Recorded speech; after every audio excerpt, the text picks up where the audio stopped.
Professor Arun Kumar साहब हैं। Professor Arun से जब भी बात करता हूं तो मुझे एक गिल्टी कॉन्शियस रहता है कि इतने पढ़े लिखे व्यक्ति से मैं बहुत बेसिक चीजें पूछता रहता हूं, तो मुझे थोड़ा सा कभी कभी लज्जा भी आती है कि भाई मैं इतने इतने प्रतिष्ठित व्यक्ति से मैं बहुत बेसिक चीजें पूछ रहा हूँ। प्रोफेसर साहब, आपसे जो बेसिक चीज आप फिर से पूछनी है और हमारे दर्शकों के स्पोक्स पर्सन के तौर पे, कि सरकार अब कहती है कि हम थर्ड लार्जेस्ट इकॉनमी बन जाएंगे अगले 4-5 साल में, और इसका क्या मतलब है? हम थर्ड बन जाएं, हम फोर्थ बन जाएं, हम फर्स्ट बन जाएं, लेकिन इस पे हम लोग कई बार चर्चा कर चुके हैं, लेकिन मैं फिर इस प्रश्न को ला रहा हूं।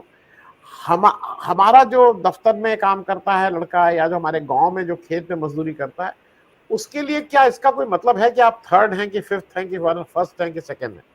जीडीपी की इतनी बात होती है। प्रोफेसर अरुण कुमार। तो इसमें देखिए 2-3 बातें जुड़ी हुई हैं। पहली बात तो ये कि अभी भी प्रति व्यक्ति आय के हिसाब से हम 138वें स्थान पे हैं।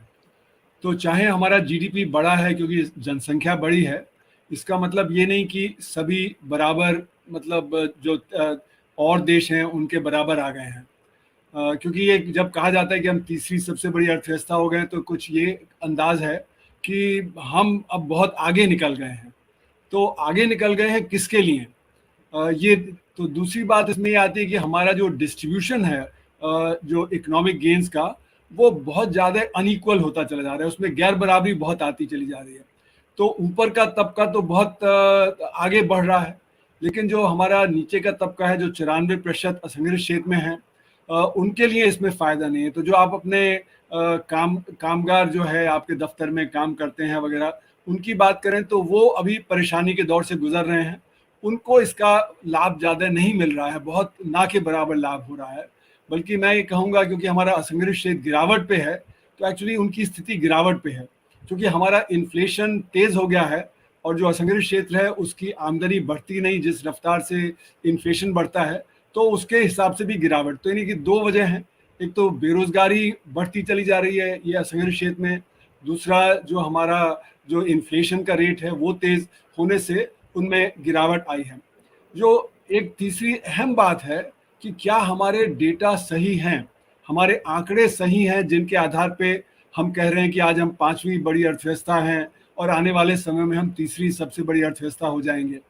तो इसका सबसे बड़ा उदाहरण है कि जब नोटबंदी हुई, उस समय जब सबने देखा कि 5 महीने तक अर्थव्यवस्था बहुत ही डावाडोल रही, आपने देखा मार्केट बंद रहे, मॉल ज़्यादा लोग नहीं जा रहे थे, उत्पादन में कमी आई, शिमला मिर्च सड़कों पे फेंकी जा रही थी क्योंकि वो 1 रुपये किलो बिक रही थी, आपके फूल जब पुणे की मंडी में सड़ रहे थे क्योंकि कोई खरीदार नहीं थे। तो यानी कुल मिला के कृषि में भी गिरावट थी, बाकी अर्थव्यवस्था में भी गिरावट थी, लेकिन जो सरकारी आंकड़े हैं वो कहते हैं कि 8% की ग्रोथ हुई, यानी 2010 से 20 के बीच में सबसे ज़्यादा तेज ग्रोथ हुई जब जो नोटबंदी हुई। ये दिखा रहा है कि हमारे आंकड़े कितने गलत हैं, क्योंकि ये जो आंकड़े हैं इनका आधार है हमारा संगठित क्षेत्र, और जो असंगठित क्षेत्र है वही सबसे बुरी तरह पिटा। पहले नोटबंदी से पिटा, फिर जीएसटी से पिटा, फिर एनबीएफसी क्राइसिस आया, यानी 2016, 17, 18, फिर 2020 में जब आपका ये लॉकडाउन हुआ तो सबसे बड़ा असर उसके ऊपर ही हुआ। तो यानी कि बार बार पिछले 7 साल में सबसे बुरा असर वही हुआ। तो इसलिए मेरा मानना है कि हमारा जो ग्रोथ रेट है, जिसको हम संगठित क्षेत्र के आधार पे आंकते हैं, वो जो सरकार कहती है कि हमारा एवरेज में ग्रोथ रेट 6%, 7% रहा है, मेरा मानना है वो 1 या 2% से ज़्यादा नहीं रहा है। अगर वो 1 या 2% से ज़्यादा नहीं रहा है तो अभी हम 5वें स्थान पे नहीं है, अभी हम 8वें या 9वें स्थान पे हैं। और अभी अगर हम 8वें या 9वें स्थान पे हैं और अभी हमारा रेट ऑफ ग्रोथ उसी अनुसार चलता रहा, तो हम 2028-29 तक तीसरे स्थान पे नहीं पहुंचेंगे, क्योंकि हमारा जो ग्रोथ रेट है वो पहले ही डगमगा गया था। अगर आप ऑफिशियल ग्रोथ रेट के हिसाब से चलें तो पैंडेमिक के जरा पहले का जो क्वार्टर था उसी में रेट ऑफ ग्रोथ 3% के करीब आ गया था। जो सरकारी आंकड़ों में 2017-18 के क्वार्टर 4 में 8% दिखाया जाता है, वो ऑफिशियली 3% आ गया था, यानी रेट ऑफ ग्रोथ पहले ही गिर रहा था। और जब रेट ऑफ ग्रोथ पहले ही गिर रहा था, क्योंकि असमानता बेतहाशा बढ़ गई थी, तो इसका ये मतलब है कि अभी भी रेट ऑफ ग्रोथ 1 या 2% के आसपास ही है, वो अभी 6 या 7% पे नहीं है। तो इसका मतलब ये है कि अगर हम 6-7% की रफ्तार से नहीं बढ़ रहे, 1 या 2% की रफ्तार से ही बढ़ रहे हैं, तो तीसरे स्थान पे भी हम नहीं पहुंचने वाले हैं। तो कुल मिला के ये 3-4 बातें हैं। एक तो प्रति व्यक्ति आय हमको देखना चाहिए, और जो हमारा डिस्ट्रीब्यूशन है जिसमें असमानता बेतहाशा बढ़ रही है, जिसमें कि जो ऊपर का तबका है, जो संघर्ष क्षेत्र है, वो बहुत ज़्यादा कमा रहा है, और जो नीचे का तबका है उसमें गिरावट है इन्फ्लेशन वगैरह की वजह से। और तीसरा, हमारे आंकड़े सही नहीं होने की वजह से अभी हम 5वें स्थान पे नहीं हैं, और आने वाले 5 साल में हम तीसरे स्थान पे भी नहीं पहुंचेंगे जब तक कि हम अपनी नीतियां ना बदलें। और ये नीतियां आज की क्या हैं, अगर हम ये समझें तो नीतियां हैं ट्विन स्ट्रैटेजी जिसको मैं बोलता हूँ। एक तरफ बड़े बड़े चाइबॉल्स बनाएं जो साउथ कोरिया जैसे, तो अंबानी, अडानी, टाटा, इन सबको बड़े बड़े चाइबॉल में बना दें, सारे इनको आप जो भी अच्छे एसेट्स हैं वो इनको पकड़ा दें। अभी मोस्ट रिसेंटली आपने देखा सीमेंट कंपनी का जो एक वो देना था, तो जिस कंपनी के साथ समझौता हुआ उसको कैंसिल करके वो अडानी को दे दिया। यही होलसिम के साथ हुआ था 2 साल पहले, कि जो अल्ट्राटेक जो सबसे बड़ी सीमेंट की कंपनी थी उसके साथ समझौता हो गया था, लेकिन वो कंपनी जो अल्ट्राटेक को नहीं मिली, वो अडानी को अगले दिन मिल गई। उसी तरह एयरपोर्ट्स वगैरह में हुआ। तो जो सारे के सारे एसेट्स हैं वो उधर चले जा रहे हैं, और दूसरी तरफ जो 80 करोड़ हैं जो गरीब हैं उनको हम गरीबी में रख रहे हैं, जिससे कि उनको लाभार्थी बना सकें, उनको गैस दे देंगे, उनको हम जो 6,000 रुपए किसानों को दे देंगे। इस तरह से ये आइडिया है कि पॉलिटिकली हम उनसे वोट लेते रहेंगे, लेकिन जो बेनिफिट है वो ऊपर के तबके को मिलेगा, जो संघर्ष क्षेत्र है। संघर्ष क्षेत्र में भी जो कॉर्पोरेट है, बड़े बड़े कॉर्पोरेट, क्योंकि अगर आप देखें तो बहुत बड़े लेवल पे जो अल्ट्रा हाई नेटवर्थ इंडिविजुअल है वो देश को छोड़ के जा रहे हैं। 2014 से 2019 के बीच में 23,000 लोग ने छोड़ा, जो मतलब 2.5 लाख के करीब अल्ट्रा हाई नेटवर्थ इंडिविजुअल माने जाते थे, तो 10% ने देश छोड़ दिया था उस समय। और 2019 में 5,000 और ने छोड़ा, अभी पिछले साल 6,500 और ने छोड़ा। तो ये बिजनेस क्लाइमेट खराब हो रहा है, क्योंकि जो क्रोनी कैपिटलिज्म है वो बहुत ही बड़े लेवल पे हो रहा है, जहाँ पे जो बड़े बड़े जो उद्योगपति हैं उनके हाथ में एसेट्स पहुंचाए जा रहे हैं। तो यही नहीं हो रहा कि जो सिर्फ जो अति अमीर है और जो गरीब उसकी खाई बढ़ रही है, पर जो बड़े बड़े जो फेवर्ड क्रोनीज हैं और जो बाकी जो बिजनेसमैन हैं उनमें भी खाई बढ़ती चली जा रही है। तो ये जो मॉडल है, इसके चलते हुए हमारा ग्रोथ रेट सही नहीं होगा, क्योंकि जो मास डिमांड होनी चाहिए अर्थव्यवस्था में, वो मास डिमांड क्रिएशन में प्रॉब्लम आ गई है। अब मास डिमांड क्रिएशन में प्रॉब्लम आएगी तो फिर आपका ग्रोथ रेट उतना नहीं बढ़ पाएगा। जो सरकार कह रही है कि 7%, 8% का ग्रोथ रेट रहेगा, उसके हिसाब से हम तीसरे उस पर पहुंच जाएंगे। तो ये दिखा रहा है कि ऑलरेडी जो समस्या थी वो पैंडेमिक के पहले से ही चल रही थी, वो समस्या अभी गई नहीं है, क्योंकि सरकार की नीतियां बदली नहीं है। जब तक सरकार की नीतियां बदलेंगी नहीं तो हमारा रियल ग्रोथ रेट 6-7% पे नहीं पहुंचेगा, वो 1 या 2% पे ही रहेगा। तो हम तीसरी बड़ी अर्थव्यवस्था नहीं बन पाएंगे। जी जी जी जी। प्रोफेसर अरुण कुमार, अगर आप सुन रहे हो तो मैं एक आपसे प्रश्न है वो ले लेता हूं, किसी मेरे दर्शक का प्रश्न है, फिर मैं नहीं प्रोफेसर साहब एक आपसे प्रश्न है, मैं एक छोटा प्रश्न ले ले रहा हूं, फिर मैं अखिलेश जी और अजय जी के पास जा रहा हूं। प्रोफेसर अरुण कुमार, ये बताइए, एक हमारे वो पूछ रहे हैं, वो कह रहे हैं sir apologies for so many question, unemployment Haryana is 37.4%, whereas 4% in Tamil Nadu. Any steps that state government can do to copy? मतलब उनका कहना है कि क्या स्टेट गवर्नमेंट भी अपने लेवल पे कोई ऐसी नीतियां बना सकती हैं जिससे एम्प्लॉयमेंट पे सीधे, रोजगार पे सीधे असर पड़े? देखिए, जैसे मैंने पहले भी कहा, हमारे यहाँ जो असंगठित क्षेत्र है उसमें 94% लोग काम करते हैं और 6% लोग संगठित क्षेत्र में काम करते हैं। तो जो हमारा इन्वेस्टमेंट है वो ज़्यादातर आज जा रहा है संगठित क्षेत्र में। ये मैंने 2008 में एक पर्चा लिखा था जिसमें मैंने बताया था कि 80% इन्वेस्टमेंट हमारा जा रहा है ऑर्गेनाइज सेक्टर के लिए, संगठित क्षेत्र के लिए। तो जो 94% है उनके लिए सिर्फ 20% इन्वेस्टमेंट जा रहा है। तो वहाँ पे जो जॉब नहीं क्रिएट हो रहा, और जो संगठित क्षेत्र है वो बहुत ज़्यादा मैकेनाइज्ड और ऑटोमेटेड होता चला जा रहा है। आप मारुति की फैक्ट्री में चले जाएं तो वहाँ पे बड़े बड़े रोबोट्स के जरिए से जो सारा काम होता है, तो वहाँ पे भी एम्प्लॉयमेंट जनरेशन उतना नहीं हो रहा है। उसी तरह कृषि देख लें तो कृषि में हार्वेस्टर, कंबाइंस, ट्रैक्टर्स और जब थ्रेशर्स, इनके जरिए से हो रहा है, वहाँ पे भी रोजगार पैदा नहीं हो रहा। तो 48% लोग हमारे जो असंगठित क्षेत्र के हैं, 46% जो असंगठित क्षेत्र वाले हैं वो कृषि में काम करते हैं, 48% जो है वो असंगठित क्षेत्र में काम करते हैं, नॉन एग्रीकल्चर सेक्टर में। तो जो हमारा माइक्रो सेक्टर है वो बड़ी बड़ी तरह से पिट रहा है। तो जो माइक्रो सेक्टर जब पिटेगा तो वहां पे ये सबसे ज्यादा रोजगार है। जैसे मैं बार बार कहता हूँ कि हमारे यहाँ 6,000 बड़ी इकाइयां हैं, 6 लाख स्मॉल और मीडियम इकाइयां हैं और 6 करोड़ माइक्रो इकाइयां हैं। और एमएसएमई का 97.5%, मतलब एमएसएमई का, टोटल का नहीं, एमएसएमई का 97.5% जो एम्प्लॉयमेंट है वो माइक्रो सेक्टर में है। और जब माइक्रो सेक्टर पिटेगा तो फिर बेरोजगारी हमारी बढ़ेगी। तो जहां पे माइक्रो सेक्टर ढंग से काम कर रहा है वहां पे जो बेरोजगारी कम रहेगी, जहां पे वो ढंग से काम नहीं कर रहा है, जहां पे कृषि में परेशानी आ रही है, मैकेनाइजेशन ज्यादा हो रहा है, वहां पे बेरोजगारी बढ़ेगी।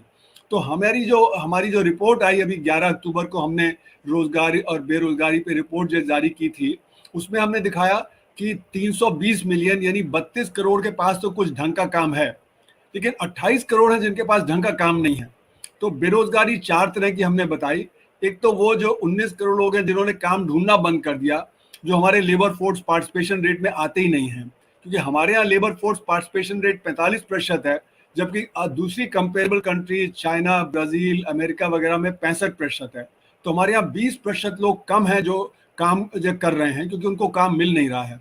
दूसरा है जो अंडर एम्प्लॉयड हैं, यानी कि उनको हफ्ते में 40 घंटे का काम नहीं मिलता, कम काम मिलता है, तो वो भी अनएम्प्लॉयड हैं। तो जो आंकड़े दिखा रहे हैं वो अंडर एम्प्लॉयड को देखते ही नहीं है। तीसरा है डिसगाइज्ड अनएम्प्लॉयमेंट। डिसगाइज्ड अनएम्प्लॉयमेंट का मतलब खेत पे आप जाते हैं लेकिन काम नहीं है, वो भी हमारे आंकड़ों में नहीं आते हैं। तो हमारे जो आंकड़े हैं वो सही नहीं है। और इसलिए मेरा मानना है कि जब तक हम कृषि को आगे सहारा नहीं देंगे, कृषि में जो वो रोजगार पैदा ज्यादा नहीं होगा, तब तक ये समस्या बनी रहेगी। उसी तरह माइक्रो सेक्टर जो बड़े लेवल पे डिस्ट्रॉय हो रहा है नोटबंदी के बाद और ये जीएसटी के बाद वगैरह, उसको सपोर्ट देना जरूरी है, क्योंकि एमएसएमई का 97.5% तो रोजगार माइक्रो सेक्टर में है। तो ये जो सारा है, इसके लिए हमें जो कोऑपरेटिव सेक्टर को बहुत बड़े लेवल पे बढ़ावा देना पड़ेगा माइक्रो सेक्टर में। जैसे कि अगर तिरपुर है वहाँ पे जो टेक्सटाइल है, भदोई है, जैसे कि वहाँ पे जो कारपेट्स हैं, जैसे ब्रास है जो अलीगढ़ में है, मुरादाबाद में है, जब इनको हम कोऑपरेटिव सेक्टर में इनको लोन प्रोवाइड करेंगे, इनको मार्केटिंग देंगे, इनको टेक्नोलॉजी देंगे, तब ये आगे बढ़ेंगे।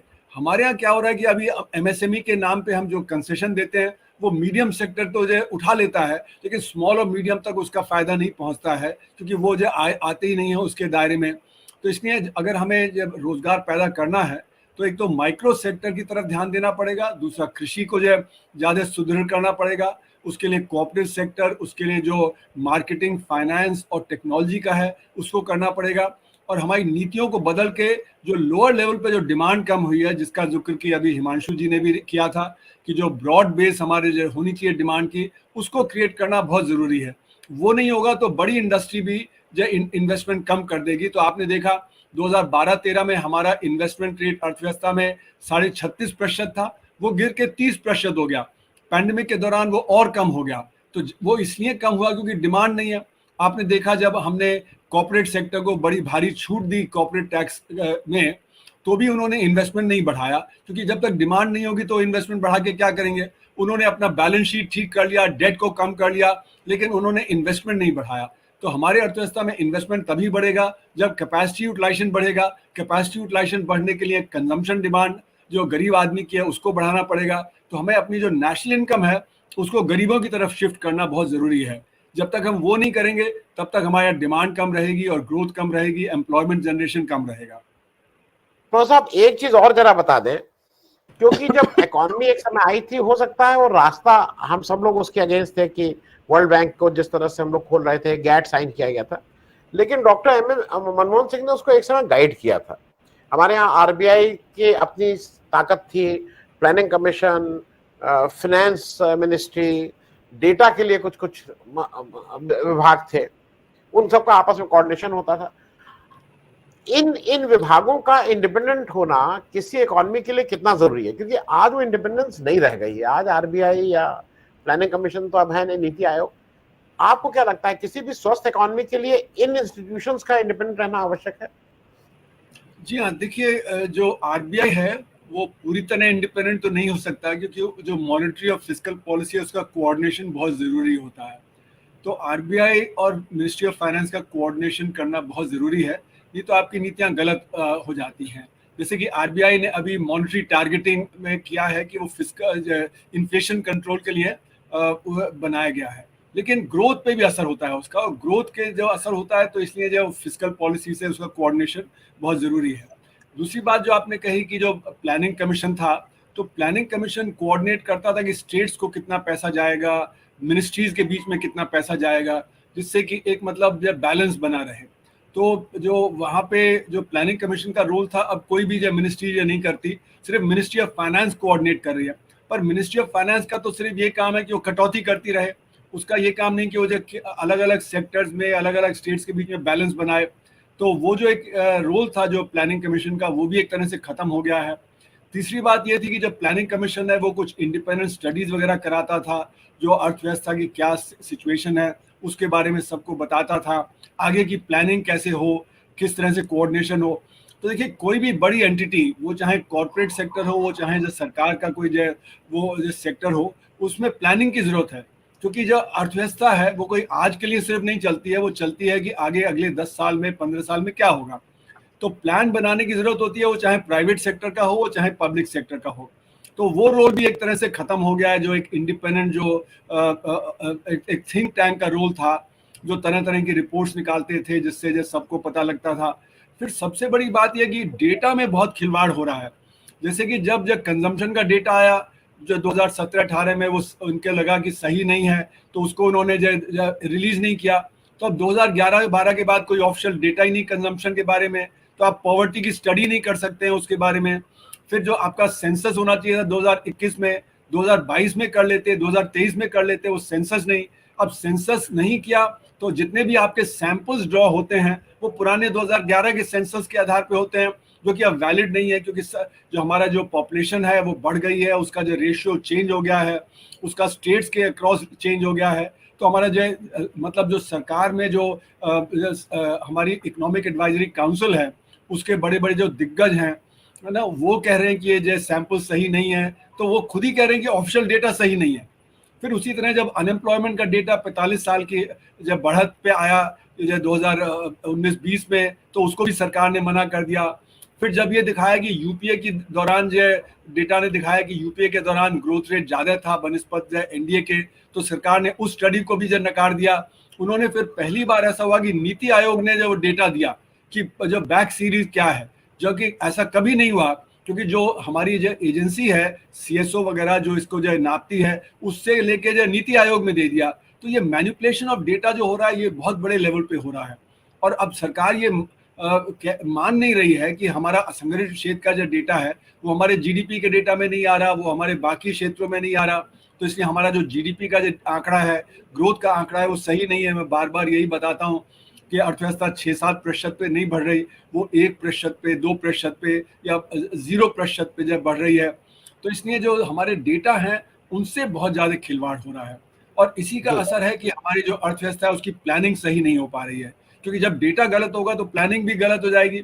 आरबीआई के जो मॉनेटरी पॉलिसी है वो अगर आप देखें तो वो हमारे प्राइसेस पे कंट्रोल करने में जो कामयाब नहीं होती है, वो ग्रोथ बढ़ाने में कामयाब नहीं होती, क्योंकि आरबीआई भी जो है वो डेटा कलेक्टिंग एजेंसी नहीं है। आरबीआई वही डेटा इस्तेमाल करती है जो सरकार रिलीज करता है। आईएमएफ और जो वर्ल्ड बैंक और यूनाइटेड नेशंस भी सरकार का ही डेटा इस्तेमाल करते हैं। तो जो सरकार के डेटा में कमजोरी है वो आईएमएफ के डेटा में कमजोरी है, यूनाइटेड नेशंस के डेटा में कमजोरी है। तो इसलिए जब सरकार कहती है कि हमारा रेट ऑफ ग्रोथ 6-7% है, तो वो भी उसमें आधा प्रतिशत इधर उधर करके वो डेटा दे देते हैं। तो इसलिए हमारा डेटा की जो समस्या है वो बहुत ज़्यादा बढ़ गई है नोटबंदी के बाद से, जब से कि असंगठित क्षेत्र में बहुत ज़्यादा गिरावट आई है। और वो गिरावट जो है वो हमारे डेटा में नहीं दिखती। तो इसीलिए मैं कहता हूँ कि हमारे जो असंगठित क्षेत्र को इनविजिबलाइज कर दिया है, अदृश्य कर दिया है। डेटा में पहले अदृश्य कर दिया, अब क्योंकि डेटा में जो अदृश्य कर दिया है तो फिर पॉलिसी बनाने की भी जरूरत नहीं है। जब कहा जा रहा है कि 6-7% की ग्रोथ है, शाइनिंग एग्जाम्पल है कि in a dark spot in the world, तो हम ही we are the shining example, तो फिर कुछ बहुत ज़्यादा करने की जरूरत नहीं है। तो इसको मैं कहता हूँ कि हमारा असंगठित क्षेत्र जो है उसको संगठित क्षेत्र ने कॉलोनाइज कर दिया है। आप अगर चारों तरफ उदाहरण देखें तो असंगठित क्षेत्र गिरावट पे है, क्योंकि संगठित क्षेत्र बढ़ रहा है। और जैसे कि आप देखें जो नेबरहुड स्टोर है वहां पे लोग कम जा रहे हैं, ई कॉमर्स का इस्तेमाल ज़्यादा हो रहा है, ई कॉमर्स संगठित क्षेत्र में है। उसी तरह आप टेक्सटाइल सेक्टर में देख लीजिए, लेदर गुड सेक्टर में देख लीजिए, जो और बाकी मास कंजम्पशन आइटम्स हैं वहाँ पे असंगठित क्षेत्र गिरावट पे है, और जो डिमांड है वो संगठित क्षेत्र में जा रही है। तो हिंदुस्तान यूनिलीवर की रिपोर्ट अगर आप उठा के देखें, एनुअल रिपोर्ट, वो कह रहे हैं कि हम जो हमारा मार्केट शेयर बढ़ रहा है, क्योंकि जो छोटी इकाइयां हैं वो इससे डील नहीं कर पा रही हैं, जो आज की स्थिति है वो गिरावट पे है, तो हमारा मार्केट शेयर बढ़ रहा है। और जो हिंदुस्तान यूनिलीवर है वो तो बहुत ऑटोमेटेड है, तो वहां पे रोजगार पैदा नहीं होगा, इसीलिए बेरोजगारी की समस्या है। और क्योंकि कॉर्पोरेट पावर बढ़ गई है तो वो दाम भी तेजी से बढ़ा रहे हैं, तो एक तरफ दाम बढ़ा रहे हैं तो इन्फ्लेशन हो रहा है, दूसरी तरफ अनएम्प्लॉयमेंट हो रहा है, यही असंगठित क्षेत्र को जो धक्का पहुंचा रहा है। और तीसरी बात यह है कि जो हमारी काले धन की अर्थव्यवस्था है उस पर अंकुश नहीं लग पा रहा। अगर काले धन की अर्थव्यवस्था पे अंकुश लग पाए तो हमारा जो टैक्स जीडीपी रेशियो वो बढ़ जाएगा। हमारा जो टैक्स जीडीपी रेशियो वो करीब 17% है, जिसमें 11% आता है इनडायरेक्ट टैक्स से और 6% आता है जो डायरेक्ट टैक्स से। ये जो 6% है ये कम से कम 12-13% होना चाहिए। ज्यादातर डेवलपिंग कंट्रीज में वो 10-11-12% होता है, डेवलप कंट्री में 22-23% होता है। तो हमारे यहाँ डायरेक्ट टैक्स जीडीपी रेशियो इसलिए कम है क्योंकि ब्लैक इकोनॉमी जो अभी भी बहुत तेज चल रही है। उसका सबसे बड़ा उदाहरण है कि जब 30,000 करोड़ का जो सोना, वो जो ड्रग्स आए तस्करी से, वो जो अडानी पोर्ट के थ्रू 2,000 करोड़ के जो आए, उस पर आज तक कुछ बात नहीं हो रही है। और जो बाकी जो अगर आप देखें तो हर जगह जो करप्शन के केसेस बढ़ते चले जा रहे हैं। तो इसलिए मेरा मानना है काले धन की अर्थव्यवस्था पे भी जब तक अंकुश नहीं लगेगा तो स्टेट के पास रिसोर्सेज नहीं आएंगे कि वो सही ढंग से शिक्षा पे, स्वास्थ्य पे, पीने के पानी पे, बाकी और चीज़ों पे, सोशल सेक्टर पे ज़्यादा खर्च कर पाए। तो यही वजह है कि हमारा अनएम्प्लॉयमेंट भी तेज़ है, इन्फ्लेशन भी तेज़ है, और जो असंगठित क्षेत्र के लोग हैं उनकी परेशानियां बढ़ती जा रही हैं, और उससे हमारी अर्थव्यवस्था की परेशानी बढ़ रही है।